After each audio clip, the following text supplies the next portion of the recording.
Assalamualaikum warahmatullahi wabarakatuh. Mohon maaf kepada teman-teman semua, saya tidak bisa hadir secara langsung untuk kuliah pertama setelah libur lebaran ya. Tapi untuk menutupi itu semua, saya mengirimkan video ini supaya kita semua tetap bisa belajar. Selamat berlebaran untuk teman-teman semua, selamat berlibur juga. Hari ini kita akan membahas tentang studi kelayakan bisnis. Studi kelayakan bisnis ini sebetulnya bisa jadi merupakan satu mata kuliah full dalam satu semester terdiri dari 14 pertemuan. Akan tetapi, dalam hal ini studi kelayakan bisnis yang dimaksud di sini adalah terkait dengan bagaimana menjalankan usaha atau ketika kita ingin menginvestasikan sebagian uang kita, itu layak atau tidak di bisnis itu. Jadi, cakupan dari studi kelayakan bisnis yang akan kita bahas adalah kegiatan yang mempelajari secara mendalam tentang suatu usaha atau bisnis yang dijalankan dalam rangka layak atau tidaknya usaha tersebut. Sebetulnya dalam kelayakan bisnis itu tidak bisa dia bisnis yang baru akan gitu ya, baru berangan-angan gitu ya. Itu baru namanya bisnis plan. Belum pada kriteria layak investasi. Maka ketika analisisnya pun akan berbeda. Bisnis plan terkadang banyak sekali teman-teman yang menganalisisnya keluar tuh break even point-nya berapa, berapa tahun investasinya itu akan kembali. Nah itu kadang muncul tuh, padahal untuk usaha yang belum berjalan, bagaimana cara mengukurnya gitu, hal-hal tersebut. Nah, karena ketika usaha itu belum berjalan, kas belum ada, uang belum ada, itu nggak bisa dilakukan analisis kelayakan layak atau tidaknya sebuah bisnis. Ini baru sekedar bisnis plan, baru rencana bisnis. Nah, jadi kalau dalam rencana bisnis cukup misalnya bahwa bisnis ini memiliki nilai, siapa segmennya, makanya seringkali dalam bisnis yang baru memulai itu lebih pada model kanvas dan lain sebagainya gitu ya, teman-temannya tuh model kanvas dan teman-temannya. Tapi dalam kelayakan bisnis di sini berbeda. Nah selanjutnya dalam studi kelayakan bisnis ini kita mempelajari secara mendalam, artinya di sini itu adalah meneliti secara sungguh-sungguh data dan informasi. Selanjutnya kemudian diukur, dihitung, dan dianalisis dengan menggunakan metode tertentu. Yang dimaksud dengan layak pada materi sekarang itu adalah usaha tersebut dijalankan dan memberikan manfaat besar dibanding dengan biaya yang dikeluarkan. Lalu selanjutnya, bisnis itu sendiri merupakan usaha yang dijalankan, ya sudah berjalan ya, tidak dalam bentuk angan-angan atau rencana. Mengapa kita harus melakukan studi kelayakan bisnis? Yang pertama adalah menghindari resiko kerugian ketika kita mau investasi ataupun mau melanjutkan bisnis. Nah, ini ada hal yang menarik ya. Kalau di Indonesia tidak mengenal yang namanya bisnis jangka pendek. Dianggapnya kalau bisnis jangka pendek itu rugi atau tidak berkembang sama sekali.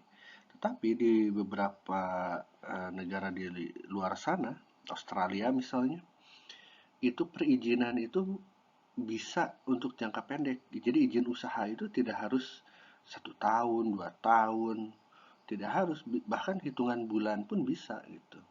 Nah, tujuannya apa? Tujuannya terkadang beberapa pebisnis menggunakan ini untuk mengukur resiko kerugian.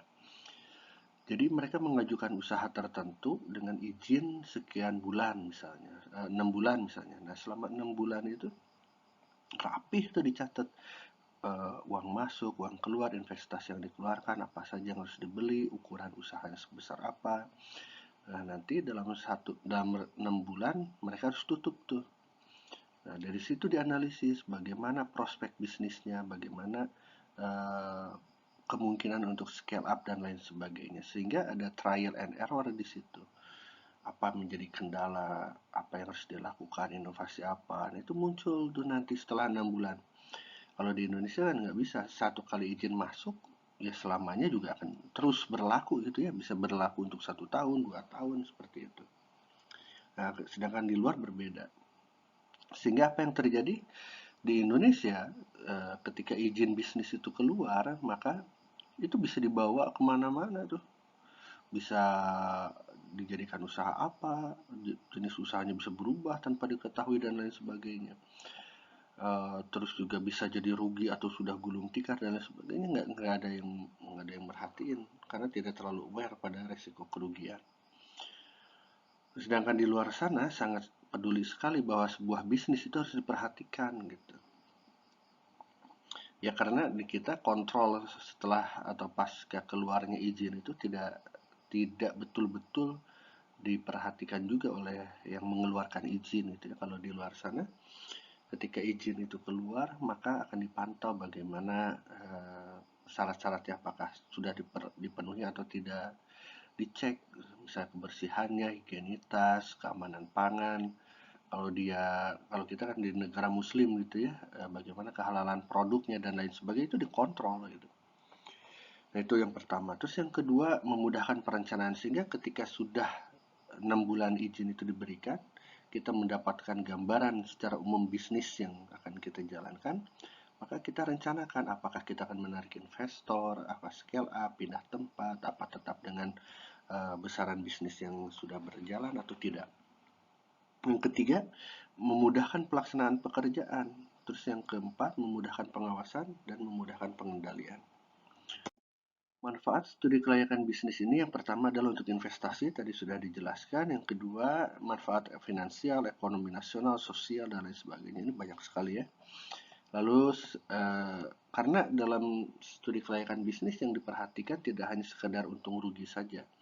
Banyak sekali aspek-aspek lain yang bisa diperhatikan, yang bukan bisa, tapi harus diperhatikan.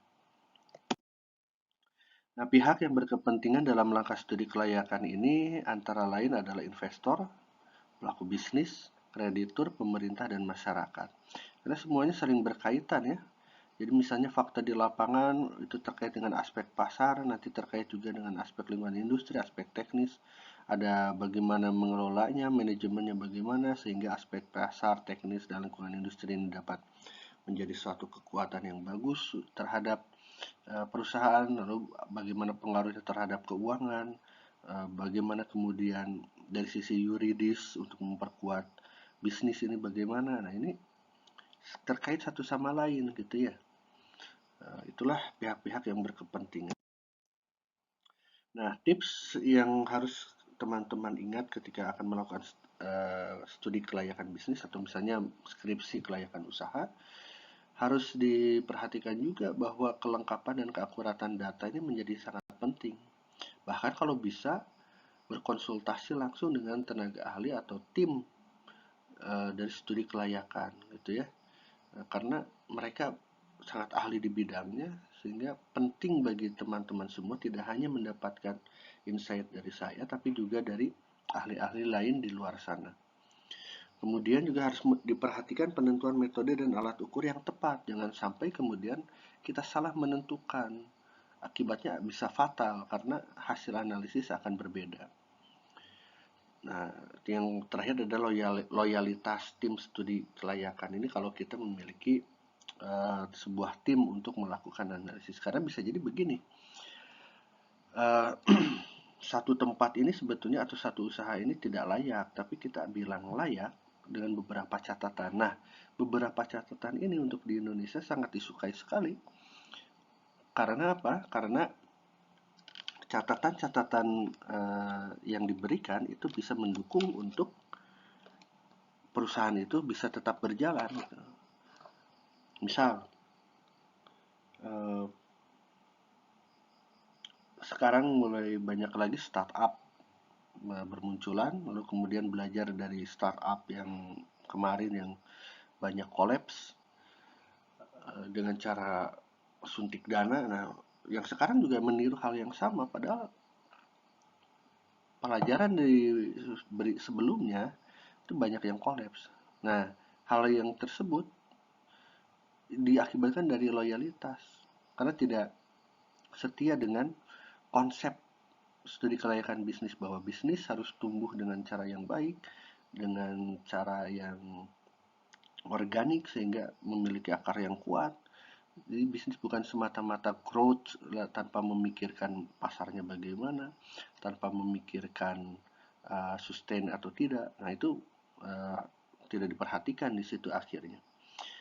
Uh, dalam melakukan studi kelayakan bisnis, orang bisa juga mengalami kegagalan. Karena apa? Karena data dan informasinya tidak lengkap, tidak teliti, salah perhitungan, pelaksanaan pekerjaannya juga salah, kondisi lingkungan yang berbeda, atau tidak memperhitungkan kondisi lingkungan. Ada unsur kesengajaan. Nah ini yang loyalitas itu yang saya maksud ya.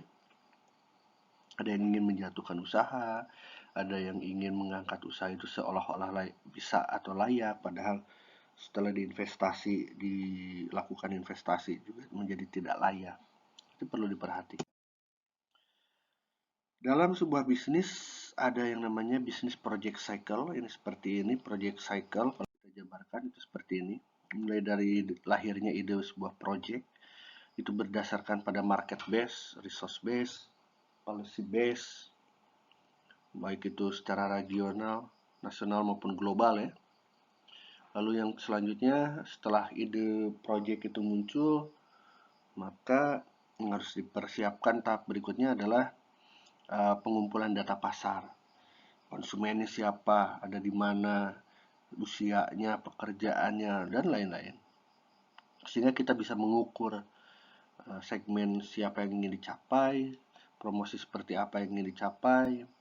Contoh paling sederhana, misalnya potong rambut tuh yang lagi viral nih sekarang ya. Ada Headness Studio yang mencukur rambut dengan harga yang luar biasa gitu ya. Ya meskipun sebetulnya masih terjangkau juga, sekitar 100.000, 200.000, 300.000 gitu ya. Untuk beberapa orang yang memang membutuhkan penampilan yang oke, ya kenapa enggak gitu.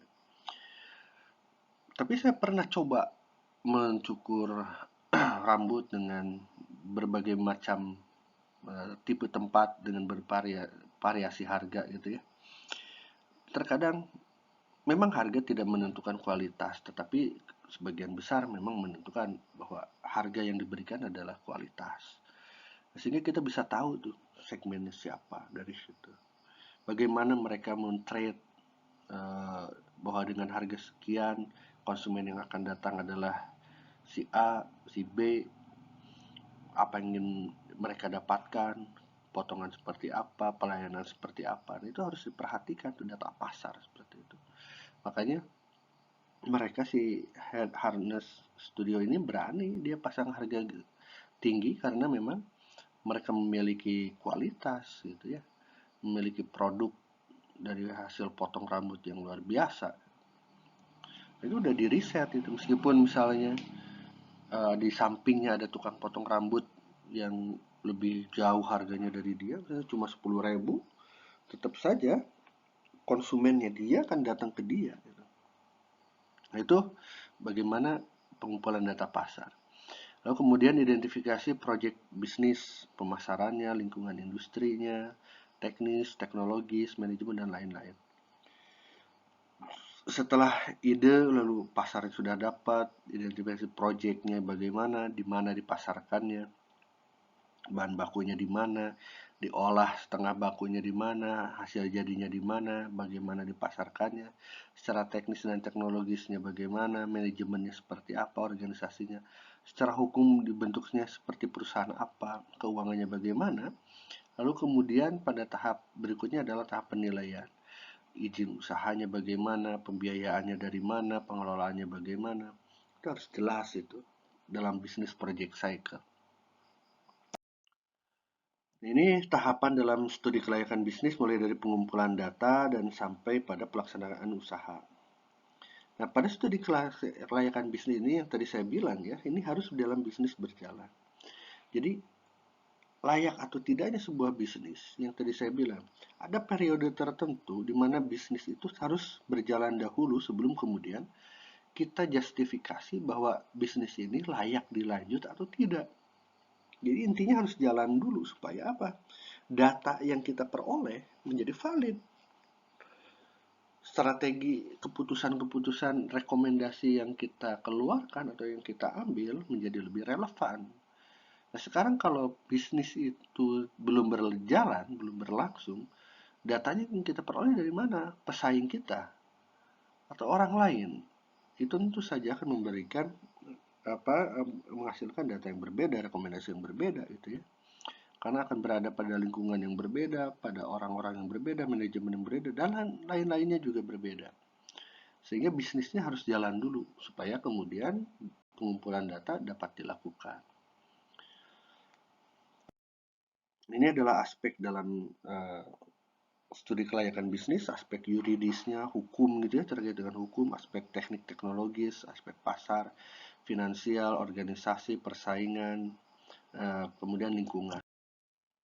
Aspek yuridis ini terkait dengan bentuk usahanya seperti apa, perorangan kah, perusahaan negara, daerah, PT, firma, karena jenis-jenis perusahaan ini memiliki perlakuan yang berbeda-beda, baik itu dari izin, tanah yang digunakan, dokumen pendukung lainnya. Nah, itu memiliki karakter sendiri karena sehingga ketika kita melakukan analisis, ada faktor pendukung ini yang kemudian bisa kita simpulkan bahwa usaha ini layak atau tidak.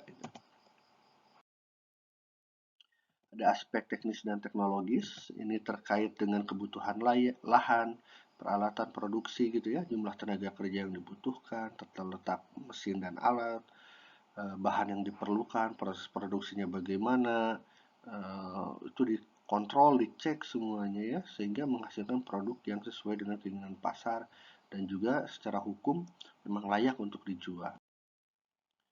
Nah, aspek teknis dan teknologis ini terkait juga dengan lokasi pabrik, skala operasi, luasan produksi gitu ya. Nah, bagaimana cara menilainya? Ini banyak sekali, bisa melalui metode transportasi, perbandingan biaya, marginal cost, BEP, linear programming, banyak yang bisa dilakukan gitu ya. Terus selanjutnya adalah analisis tentang karakter konsumen, ini juga bisa dianalisis sebagai syarat dari kelayakan bisnis, perkembangan permintaan dan penawaran produk, perkembangan harga, dan lain-lain. Termasuk di dalamnya adalah estimasi kondisi pemasaran di masa yang akan datang. Seperti misalnya perubahan permintaan penawaran, selera konsumen. Makanan misalnya, relatif sedikit sekali ya yang mengalami perubahan naik turunnya. Karena selera manusia bisa naik turun secara cepat kalau terkait makanan. Terkadang siang pengen makan yang pedas, lalu sore pengen yang manis atau sebaliknya.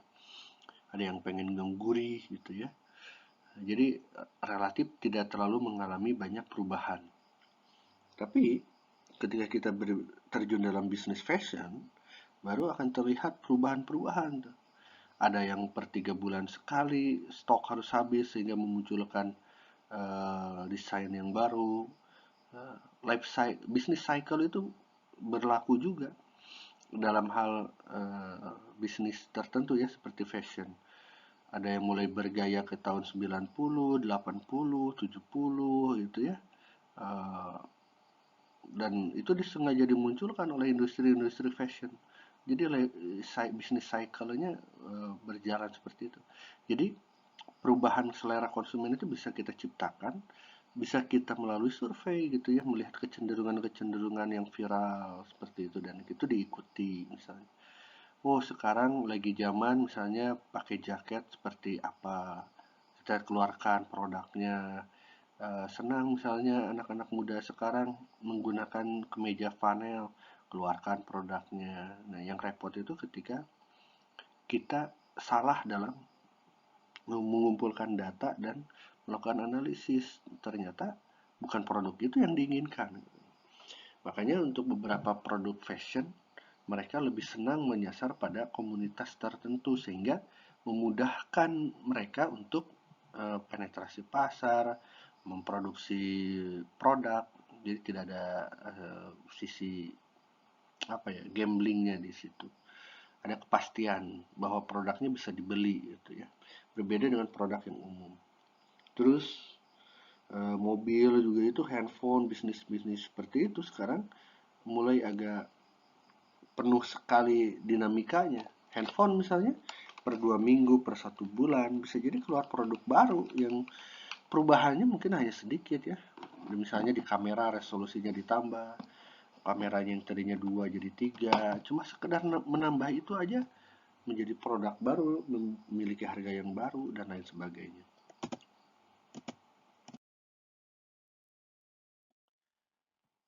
Perlu diperhatikan juga ketika melakukan studi kelayakan bisnis adalah market space dan market share. Market space ini terkait dengan permintaan dari penawaran, sedangkan market share ini bagian dari pasar yang dikuasai oleh perusahaan. Atau bisa jadi market share ini adalah market yang memang dikuasai oleh perusahaan-perusahaan sejenis dengan usaha yang kita sedang jalankan dan ingin kita scale up. Di situ ada celah berapa. Nah, itu yang bisa kita penetrasikan di situ. Nah, dalam aspek pemasaran banyak sekali yang bisa terkait ya.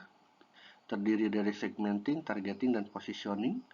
Ini segmen bisa terkait dengan geografis. Nah, yang ditugas kemarin ketika tugas UTS, kalian tidak rinci membedakan antara segmen dan target gitu ya. Seolah-olah ada yang menyebutnya sama, ada yang tidak dijelaskan, banyak sekali di sini. Padahal ketika kita melakukan analisis sebuah bisnis, harus muncul tuh segmennya siapa nih. Apakah itu berbasis pada usia, jenis kelamin, kayak misalnya kerudung itu kan ada jenis kelaminnya di situ untuk perempuan. Perempuannya umur berapa misalnya. Nah, itu bisa dimasukkan ke dalam situ. Syarat segmentasi ini adalah terukur ya, dapat diakses dan cenderung memiliki sustainability. Sedangkan targeting perbedaannya dengan segmentasi adalah ukuran dari pertumbuhan segmen, kemenarikan sebuah struktur segmen gitu ya. Sehingga eh, target ini lebih luas dibanding dengan segmen. Kemudian kalau kalian sudah menentukan segmennya siapa, targetnya siapa, maka selanjutnya yang harus kalian lakukan adalah positioningnya di mana, diferensiasi produknya apa. Nah, kalian itu di tugas UTS kemarin sangat ya hampir tidak ada yang menjelaskan STP ini itu. Segmennya siapa, targetnya siapa, positioning kalian ada di mana ya itu tidak dijelaskan. Diferensiasi produknya apa. Sedangkan produk-produk yang kalian jual itu beredar di pasaran. Lalu apa bedanya dengan produk di luar sana gitu. Memiliki keunggulan apa? Nah, itu nggak dijelaskan.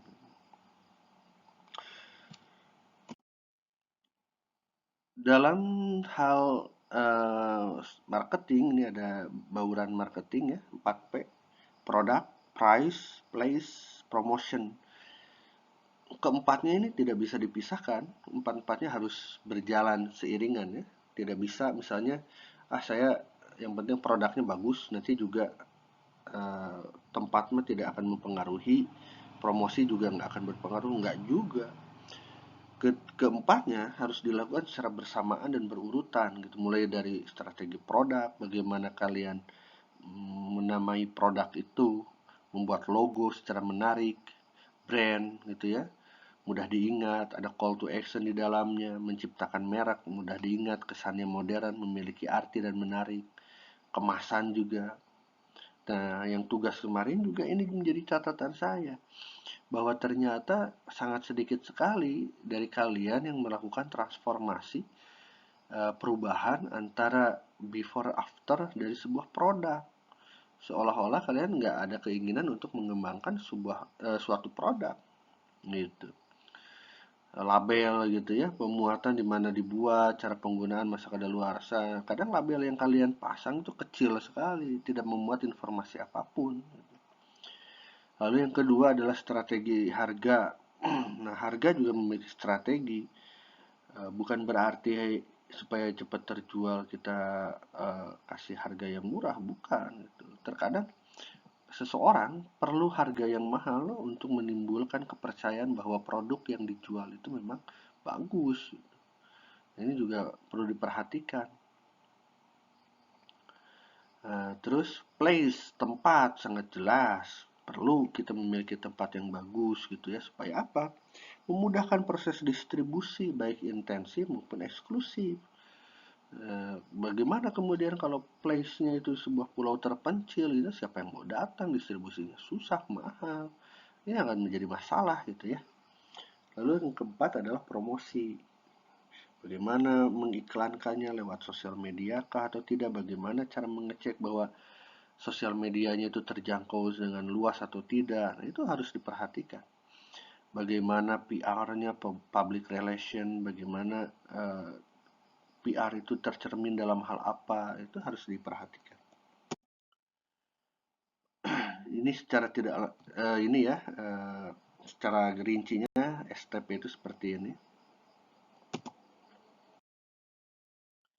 Profil segmen kita skip. Diferensiasi produk, ya, produk unggulnya gimana.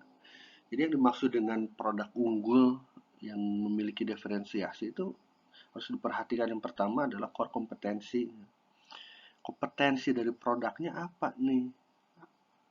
Ketika kita membicarakan kompetensi utama, maka bisa kita turunkan menjadi kapabilitas yang terurai pada 4 poin ini. Yang pertama adalah valuable capability. Jadi perusahaan dapat memanfaatkan peluang dan meminimalkan ancaman. Kapabilitas yang dimiliki sedikit oleh pesaing. Kapabilitas yang sulit ditiru oleh pesaing. Yang terakhir adalah non-substitutable capabilities. Tidak dapat digantikan. Nah, kalian ini kapabilitasnya, diferensiasi produknya yang mana nih? Apakah produk kalian itu dihasilkan dari memanfaatkan peluang dan meminimalkan ancaman? Ataukah produk kalian itu adalah yang dimiliki sedikit oleh pesaing? Atau yang sulit ditiru? Atau bahkan yang tidak bisa digantikan? Nanti kalian pilih. Ini aspek finansialnya. Ada analisis kebutuhan modal, kebutuhan biaya usaha, dan analisis laba rugi. Nah, dalam aspek finansial, itu ada beberapa hal yang bisa diperhatikan, mulai dari biaya investasi, modal kerja, lalu kemudian banyak di dalamnya termasuk kriteria investasi yang akan dibahas lebih lanjut. Sedangkan untuk proyeksi neraca laba rugi, cash flow, estimasi biaya produksi, dan lain sebagainya akan dibahas di lain kesempatan. Ini investasi awal yang perlu dikeluarkan ketika kita akan membuat sebuah usaha, mulai dari biaya praoperasi, biaya aktiva. Nah, seringkali untuk bisnis plan ini nggak ada nih investasi awal itu. Teman-teman semua jarang sekali mencantumkan investasi awal biaya praoperasi, mulai dari studi kelayakan, apakah produk ini diminati atau tidak. Bukan kelayakan secara pengembangan bisnis ya, tapi kelayakan bahwa produk ini perlu dilakukan, perlu dikembangkan. Cash flow, arus kas juga jarang untuk diekspos. Pendapatan penjualan, nilai sisa aktiva, nilai sebuah benda di suatu perusahaan, penyusutannya berapa, belinya berapa, nilai yang sekarang berapa, itu jarang sekali dikeluarkan. Cost of capital, apakah capitalnya modal sendiri atau pinjaman? Kalau pinjaman itu bagaimana kemudian membayar utangnya gitu ya. Tentu ketika modalnya berasal dari pinjaman, meskipun besar, kemudian tetapi bisa menjadi beban bagi perusahaan itu untuk berkembang ke depannya. Kita mulai dari kriteria investasi ya. Ada beberapa poin dalam hal kriteria investasi. Yang pertama adalah payback period. Ini membantu menentukan berapa lama waktu yang diperlukan untuk menutup biaya awal terkait dengan investasi. Maka semakin pendek pengembalian, semakin diinginkan untuk dilakukan investasi. Sebaliknya, semakin lama pengembaliannya, maka semakin tidak diinginkan. Rumusnya cukup mudah, C per CF. Bagaimana cara implementasinya? Ini adalah sebuah contoh. Misalnya, perusahaan membeli perusahaan ABC, membeli mesin produksi senilai 250 juta, dan ketika membeli mesin ini, maka keuntungan bersih yang diperoleh ketika mesin ini datang itu adalah 70 juta per tahun. Sehingga pengembalian modalnya adalah 3,57. Jadi selama 4 tahun paling lama modal sudah kembali. Apa kelemahan dari payback period? Ini adalah dia tidak menggunakan kondisi terkini ya, sehingga menjadi sangat tidak terlalu oke untuk digunakan. Selanjutnya selain payback period itu adalah NPV, Net Present Value. Ini menggunakan Social Opportunity Cost of Capital. NPV ini diperlukan untuk memperkirakan biaya investasi, biaya operasi, dan pemeliharaan. Karena NPV ini terkait dengan selisih antara pengeluaran dan pemasukan yang telah didiskon dengan menggunakan yang tadi ya, Social Opportunity Cost of Capital, sehingga bisa kita ketahui apakah nilai perusahaan yang sekarang itu masih sama dengan atau berapa nilai perusahaan yang sekarang, apakah proyeknya itu bisa dijalankan atau tidak berdasarkan perhitungan tersebut. Ini adalah contohnya. Perhitungan NPV berbeda-beda, tapi saya menggunakan yang berjangka ya, series, sehingga kita bisa tahu perkembangan perusahaan tersebut. Nah, selama 5 tahun ternyata dalam contoh ini NPV-nya adalah 30,24, artinya di atas 0, sehingga rencana investasi bisa dilanjutkan. Sedangkan indikator lain yang bisa digunakan juga selain NPV dan PP adalah IRR, Internal Rate of Return, atau indikator untuk mengetahui tingkat efisiensi dari sebuah investasi. Bagaimana menghitung IRR? Ini IRR diperoleh setelah kita memperoleh nilai NPV. Jadi present value sebuah perusahaan itu kemudian dibuatkan menjadi salah satu indikator bagaimana internal rate of return. Berfungsi sebagai sumber acuan ketika seseorang akan menyimpan uang atau membuka deposito. Perhitungan IRR akan membantu untuk memberikan perbandingan tingkat laju pengembalian dalam menentukan bentuk investasi. Lalu kemudian perhitungan IRR juga berfungsi untuk menilai laju pengembalian setelah dikenakan pajak. Ini adalah rumusnya dan ini adalah perhitungannya. Bagaimana kemudian pada IRR ini sangat dipengaruhi sekali oleh yang namanya suku bunga.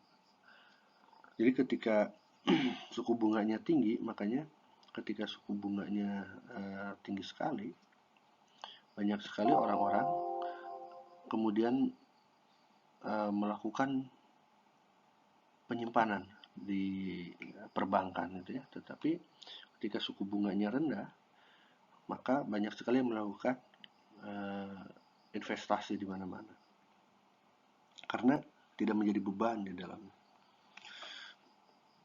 Oleh karena itu, beberapa negara di luar sana memberlakukan penyimpanan di perbankan itu adalah bunga yang sangat rendah, bahkan tidak ada bunga. Sehingga perusahaan-perusahaan menghindari penyimpanan uang di perbankan dalam kondisi apapun. Perusahaan harus terus memutar uangnya supaya memperoleh penghasilan. Berbeda dengan di Indonesia, ketika suku bunga tinggi, maka cenderung perusahaan mengerem, melakukan kegiatan yang bersifat investasi karena akan memberikan beban. IRR-nya akan menjadi besar nantinya. Ini benefit cost of ratio merupakan satu analisis pemilihan proyek atau bisnis yang biasa dilakukan. Ini sangat mudah sekali, yaitu membandingkan antara benefit dengan cost. Dia akan bersifat visible kalau lebih dari satu, sedangkan kalau sama dengan satu dikatakan proyek itu tidak rugi, tidak untung.